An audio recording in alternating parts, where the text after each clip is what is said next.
midi 19h30. Une présentation de Vidéotron.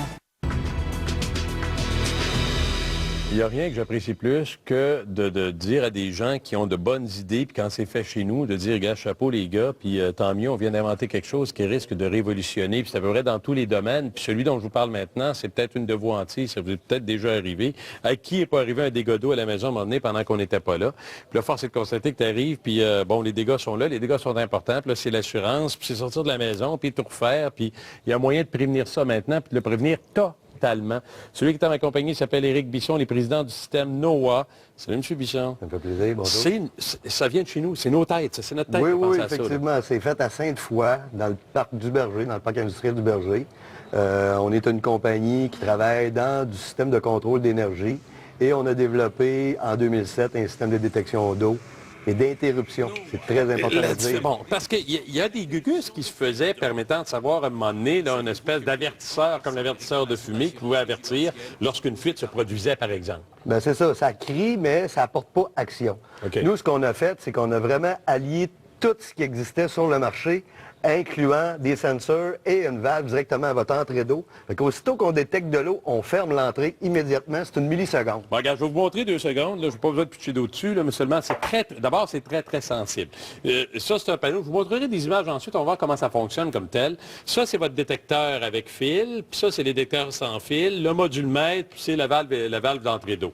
Celui qui détectera, c'est... Bon, comment ça marche? C'est quoi? C'est que... Bon, et aussitôt qu'on met, parce qu'avec sans fil, on les pose directement au sol, on peut mettre ça en dessous de la laveuse, lave-vaisselle. Dans les endroits susceptibles un jour d'avoir des problématiques à ce niveau-là. Et voilà. Aussitôt que le détecteur, là, on voit l'endos d'un détecteur, aussitôt que le détecteur va s'enfuir de l'eau, avec le corps humain, on le peut détecter, on envoie un signal directement à l'entrée d'eau que lui, il va fermer directement la valve. Ça ne prend pas grand-chose. Je veux dire, vous avez entendu le bip-bip, puis on n'a rien, on n'a pas mis d'eau, puis on n'a pas fait de fuite ou quoi que ce soit. La moiteur des mains peut faire en sorte que ça soit aussi sensible que ça et que ça détecte à ce niveau-là. Oui, ça porte action immédiatement. Aussitôt qu'on a de l'humidité de 80 et plus, et de l'eau, on le détecte, on vient fermer directement votre entrée d'eau. Le truc va être installé, c'est-à-dire tout ça mène à un dispositif placé sur l'entrée d'eau. La coupure est automatique. Exactement. Donc, aussitôt que vous avez plus de le principe, c'est qu'aussitôt que vous n'avez plus de pression qui vient par votre entrée d'eau, il n'y a plus d'eau qui se véhicule dans la maison. Donc, il n'y a plus de débit d'eau. Fait qu'aussitôt qu'on coupe l'entrée d'eau, l'eau arrête. C'est instantané. Au même principe que quand on ferme un arrosoir. 2-3 petites gouttes d'eau, puis ça s'arrête là, puis ça prend 1 ou 2 secondes. Écoutez, un dégât d'eau, on le sait, 60% des réclamations au niveau résidentiel, c'est causé par des dégâts d'eau. Oui, oui. Aujourd'hui, là, 25 ans, c'était le feu. Là, 10 ans, c'était le vol par infraction. Aujourd'hui, c'est les dégâts d'eau. Y a-t-il quoi de plus enrageant qu'un dégât d'eau, supposant ce que ça amène comme travail également, comme relocalisation, perte de trucs qui nous sont chers, parce que par la gravité, inévitablement, l'eau, quand il y a un dégât, actuellement, ça coule du haut vers le bas, et ça fait des problèmes partout. D'où vient cette idée-là? C'est parce que vous vous êtes rendu compte à un moment donné qu'il n'y avait rien qui se faisait comme ça? Bien, écoutez, c'est très facile. Dans les années 2000, j'étais propriétaire d'un magasin de couvre-plancher à Québec. Puis, j'ai pas besoin de vous dire qu'il y a une grosse majorité de mon chiffre d'affaires qui était relié directement aux réparations causées par des dégâts d'eau avec les compagnies d'assurance. Donc, avec les années, je me suis aperçu, je me suis dit, ça n'a pas de bon sens dans les années 2000, qu'il n'y a aucun système à l'intérieur des maisons qui arrête puis qui porte action. Donc, en 2007, par un concours de circonstances, j'ai rencontré Pierre Chaput, qui est le président de Crystal Control, qui est mon associé. On a travaillé sur le produit, on a été voir, on a fait de la mise en marché, on a vérifié, on a même gagné un prix avec l'Université McGill à travers le Canada. En 2007, on a le produit le plus révolutionnaire sur le marché. Ça nous a même permis d'avoir une bourse de 25 000 $ pour faire une étude de marché qui nous a confirmé qu'il y avait un besoin qui était énorme au niveau des résidences. Les gens écoutent, les gens regardent, les gens, évidemment, découvrent en même temps que moi. Anthony de Sherbrooke, il est en ligne. Tu peux voir que je vais prendre la question, puis ça va être le fun avec Anthony, parce que, gars, à un moment donné, tant qu'à faire dans le techno. Salut, Anthony! Salut! Allô, Anthony, il y avait une question bien simple et bien logique aussi. À un moment donné, tu veux pas que ça sonne n'importe quand, puis que ça coupe ton eau n'importe quand non plus. C'était quoi votre question, M. Bisson? Dans le fond, là, pour M. Bisson, ma question, c'est ici, j'ai entendu dire que c'est pas mal sensible, là, l'appareil. Si, mettons, il est placé en dessous de la laveuse, puis la laveuse est dans la salle de bain, là, est-ce que ça part à cause de la condensation d'une douche, mettons?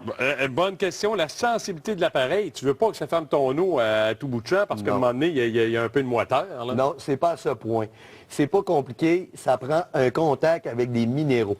OK. Ce qui veut dire, c'est que si vous prenez un capteur, vous le mettez dans de l'eau distillée, le système ne part pas. OK. Ça prend vraiment un contact. Donc, de l'humidité après une douche ne dépose pas assez d'humidité pour que ça vienne à l'endos, parce que les capteurs sont en dessous.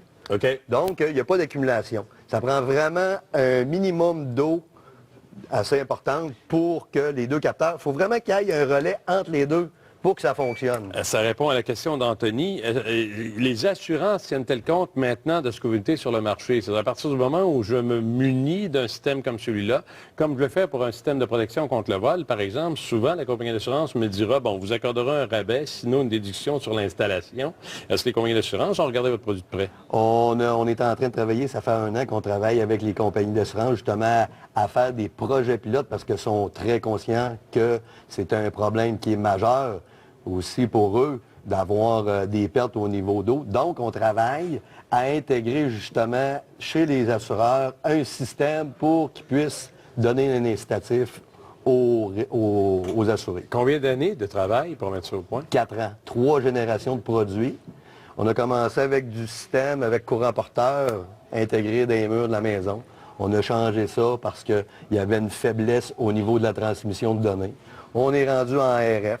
C'est un produit qui a été développé à Québec. C'est une valve allemande. C'est un produit de très haute qualité. 4 ans de travail. Quand on installe ça, ça prend idéalement dans une maison normale combien de capteurs? Ce kit-là a été conçu pour le condo, l'entrée d'eau, le module mètre. Ça vient régler votre réservoir à eau chaude et votre entrée d'eau en même temps. Un capteur pour la cuisine, un pour votre salle de bain. Si vous avez une résidence unifamiliale, puis vous avez un cottage, 2 étages, l'idéal, c'est 6. Vous pouvez relier jusqu'à 10 détecteurs sans fil sur le même module mètre. Cher. Le capteur, c'est 95 $ l'unité. Et le sensor, le kit de base, il est à 649 pour une entrée d'eau 1,5. Mais ça peut éviter un sacré dégât.